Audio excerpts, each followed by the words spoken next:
I love being outdoors. It's absolutely brilliant. No matter what sort of mood I'm in, if I come out here for an hour or so, or even 2 hours or 3 hours, it just really settles the soul. Meow, Huples cat! It is the 19th of October and it's getting cool. And Wolfie has to be warm at all times, as does Marmalade. So yeah, 19th of October, we started the fire. Didn't use any petroleum at all, just paper and cardboard. It's going well. It's booting the heat out. Like seriously, I'm wearing t-shirts. Within 20-30 minutes it heats up. Passive solar house, right? Anyway, it's going to be sunny till the afternoon, so today I'm not going to get a bath. Tomorrow I'm probably not going to get a bath. But I'm hopeful by Friday or Saturday we'll have enough sunlight to charge the batteries up enough that I can actually bath and start to look human again. I have to wash in tune with the solar cycle in my locality. So one of the things, you haven't really got the wood that organised, and I'd like an extra box outside with extra wood. But I have to go for a walk because Kitty has come back from her dental appointment and Wolfie now has somebody to supervise him to stop him licking. He actually pulled off his dressing on me. Let's have a look at your foot. I don't think I would at the moment, dear. Maybe later. Mr. Grump. Mr. Grump. Mr. Grump. Mr. Grump. And that's the result of yesterday's hard labour. I'm going for a walk. My favourite walk, actually. You guys want to come? Well, if you do, keep watching. And if you don't, you can turn off. So that's the only remaining logged wood that I need to move onto the pile. So the road renovation's been done and it's finished, but it's very crunchy in parts. So it's going to take all of this winter, I think, before Wolfie's able to walk on this. I think it's nice they fixed these culverts, but I don't think this thing's going to last very well. They really need to probably use concrete reinforcement. As you can see, the fall colours are pretty much over and most of the leaves are starting to fall or have fallen, which is going to open up a lot of the forest to exploration. You can already see it's actually looking like you can actually get through there without too much difficulty, and for the entirety of the summer there's no way you could. Another week or two and we're going to go up and down this road and get rid of all the garbage people have thrown or accidentally lost. I have a serious question for those people out there who actually have knowledge and can tell me the right answer to this. Part of our driveway having problems, we're hoping to get it fixed, but they haven't shown up and they haven't responded, and it's the usual waiting 3 or 4 years for something to happen up here. This is all going to get pushed off the road and what will be left is tarmac with gravel in it. Is it worth me getting a shovel and taking a lot of this stuff and just putting it on top of a clay soil based car pad? It did actually sink quite badly last year. So what I'm thinking is if I add in gravel, maybe it will help with that process. Don't want to make things worse, don't want to do unnecessary labour for no reason.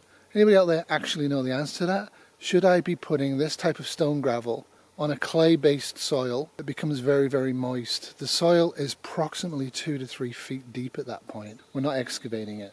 But this is an inch and a half deep in places on the verge, and it's just all going to get thrown to the side. So I just walked up the main road for about 10 minutes and now I'm on a small subsidiary road to some cottages, and in about 100 yards, 100 metres or so, I actually go on a very little used ATV snowmobile trail for about 2 miles out, and then I'll come back again.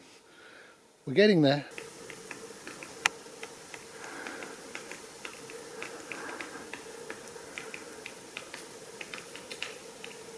I love being outdoors. It's absolutely brilliant. No matter what sort of mood I'm in, if I come out here for an hour or so, or even 2 hours or 3 hours, it just really settles the soul. You just are quiet and contemplative and you hear life all around you. The other really neat thing about this particular type of forest walk is I did this about 8 weeks ago, just as a piece of natural art. It'd already fallen, obviously, and what I did was I just broke the edge and pointed it straight down, making a piece of art. And the artist formerly known as Huples did that. So I've been on this trail probably about 50 times and I've seen one snowmobile once. I've never seen an ATV. Though I have heard them on this trail when I've been actually on Kitty's property on the northern part. But it's not well used, which is great.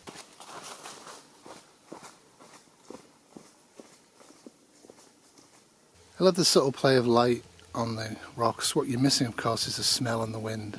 You don't get great open vistas on this type of a walk, but you do get little glimpses of paradise. Of course it's not hunting season, but you never know, and you do hear quite a few shotguns going off all year round here. Got the red hat on, and I'm sticking to the trail mostly. One thing I notice in British and American videos of forest walks is a lot of the times it's very, very well groomed trail, and the forests appear to be managed forests, which by that I mean they've been clear cut and they've planted a single crop like pine. So it's actually very easy to walk through them. If you've seen any of my videos camping in the wilds around here and also on the lakes when I kayak camp, you'll notice that the bush in spring and summer is impenetrable, unless you're a bull moose. So this is an absolute gift time of year. There's no bugs, it's not too hot, and it's clearing up nicely. And that is ALF, another unidentified fungi. Kitty has joined a mushroom seekers Facebook group, and she says it's quite the event. People argue back and forth. You shouldn't eat mushrooms unless you absolutely know 100% what they are, but in Grid Down you're going to have to. So it's a good idea to know now what the mushrooms are, what's edible, what's poisonous on your land. One of the things we're going to do is once we kind of figure out what the edible mushrooms are and where they are, and we already think we've got a couple, we're going to mark those areas of the land so we know that edible mushrooms come there. And then in Grid Down, when those mushrooms come, we're going to dehydrate them and then put a little bit in water, sip the water, see what happens, take a little bit of it, see what happens, take a little bit more, see what happens. In other words, we will presume all mushrooms are poisonous and will kill us, because very small amounts of some mushrooms will fry your liver, completely kill you. So you have to be extremely careful, and you can't tell by taste or smell or even appearance. But Kitty's learning a whole bunch of stuff, and I'm looking forward to learning that stuff myself. But it's a long process, and it's a process I will not actually use to eat the mushrooms unless I find a puffball, which I haven't as yet. Wind's getting up. It's going to rain today. I have to get a move on. Hard to hurry this type of walk though, look at that. So people keep telling me to use a map. The problem with using a map to navigate here, a compass is a great idea, but a map's a bad idea. I'll tell you why. The contour lines of the map are too far apart. What I have here is endlessly undulating terrain. I don't have any mountain peaks, I don't have any valley depths mostly. I don't have any obvious lake features. It's really difficult inside a forest like this to use a map. And now it's raining. It's opening up. Down there's a former beaver pond. I haven't actually ever been on it.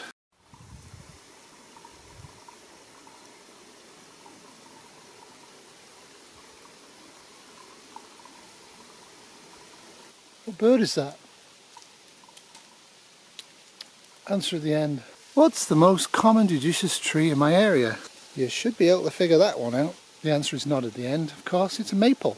Now the last time I was on this particular piece of trail, everything went quiet and I could hear a crow screeching an alarm in a tree. I thought, that was a bit puzzling. So it kind of was a freaky feeling. I was just about to find a stick when I turned the corner. And just along here was a 2.5 foot tall wolverine heading in that direction. I stood here for ages thinking I really should have brought my camera, and then I turned around and went back. It is my second wolverine sighting in my lifetime. The first one was in 2001 in a forest called Halliburton Forest at about 3 in the morning. And we didn't know what it was. I was with some runners. I was running a 100-mile race, which is the only one I ever finished. And we saw this thing that looked like a dog, like a Great Dane, but also a huge skunk with this bushy tail like a donkey and this long face. And we went back when we finished and we told people this weird thing. They're going, "Ah, you're drunk, you didn't know what you were saying." Yes, we did drink during those races. And then somebody said, "You know, you're describing a wolverine and they're incredibly rare." And we were like, "No." And then we looked it up and it was a wolverine. People didn't have the internet as widely available back then as they do now. So I looked it up when I got home. It's lovely because although this was logged out years and years ago, it actually has got a whole bunch of different types of tree here because it's unmanaged, which is great for me because I like unmanaged forests. People usually use red signs to donate no hunting. This is the third property on this stretch of ATV trail, which is over a mile long. It actually has Kitty and her sisters, a hunting cabin, not occupied year round, a gorgeous place, which is this is the edge of, that is also not occupied year round. I found it a strange concept when I first came to Canada, and I still find it wonderful, is that you can be out on a walk like this and you can just hear or glance and see a deer, a bear, even a moose if you're very lucky. The sense that you are not alone in a forest like this is very, very perceptible in this part of Canada, and it's very different in other places of the world, which is a shame. So this is the last house and there is no vehicles here as usual. I'm going to have a little look. It is trespassing, but it depends on the intent. My intent is to observe nature, and you'll see why. Now, this looks like a cliff, doesn't it? It's right round the back of the house. I'm not going to show the house because it's invasion of privacy. There's a little pathway up here. Where would the little pathway go to?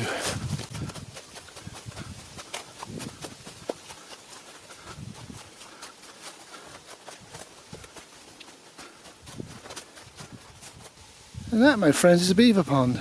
Tried a couple of times last winter to go from our place along the ponds that were frozen wearing snowshoes to actually get to this pond and failed. Definitely an objective for this winter. That's the true wonder of this. That's a beaver dam. Like I always say, know your area, know your area, know your area. I know this area. I know the parking spots for this house. I know it's not occupied year round. And I feel okay to go and do this. But you shouldn't take risks. You know, what past this place 5 to 6 times before I even set foot on it. When I set foot on it, I set foot on this piece, not by the house. To actually walk around somebody's house can be seen as an aggressive act. But that beaver dam is spectacular. It's worth seeing from the top of it. Probably the last flowering plant of the year. This is the driveway to the middle property. It's just a basic, very cheap hut, and they just use it, I think, pretty much just for hunting. But I'm not going to go up there. I'm going to respect their rights. They're right next to us. What's the point in satisfying your curiosity once it's been satisfied in a way that could cause trouble? Be a good neighbour. That wasn't there on the way out. That's a nest fallen down. Such an intricate structure. If I was the size of the bird that built that and I could build something of that size and complexity, I'd consider myself very, very skilled. Bear that in mind next time you just eat something for fun. Make sure you're not killing anything. There's that bird again.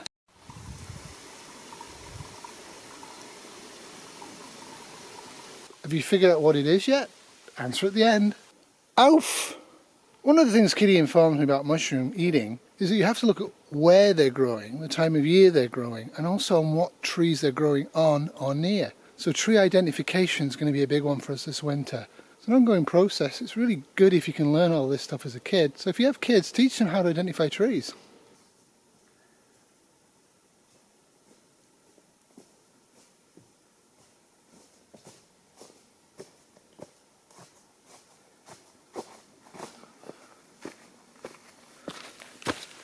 So in 3 days from now, it should be sunny for 2 or 3 days.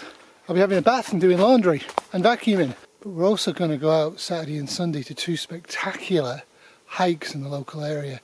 I'm not bringing the video camera. Contrary to what you might think, I don't actually video everything. I do this for fun. I appreciate you guys watching. I appreciate the social contact I get from the comments because, to be frank with you, I'm pretty isolated up here. I hope you're all well, hope you stay well, hope your families stay well. Try not to get too down with the news. News has always been bad. Seems a bit grim right now. Take some preps, be sensible about it, but get out and live a life. I spent a large part of my life not living, working 2 full-time jobs. It got me money, status, it got me fat. It almost wrecked the only relationship I've ever really cared about.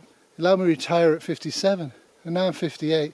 I am so much slimmer, healthier and happier. Work is a means to an end. Don't fall into the trap of thinking it is everything. It's nothing. It's temporary. Family, friends, life, that's permanent. Doodles. It ain't no bird, it's a babbling brook. This video has been brought to you by Attack Warning Red Terrier 2022. Kitty's actually joined a Facebook. Kitty has joined a Facebook group. Kitty has joined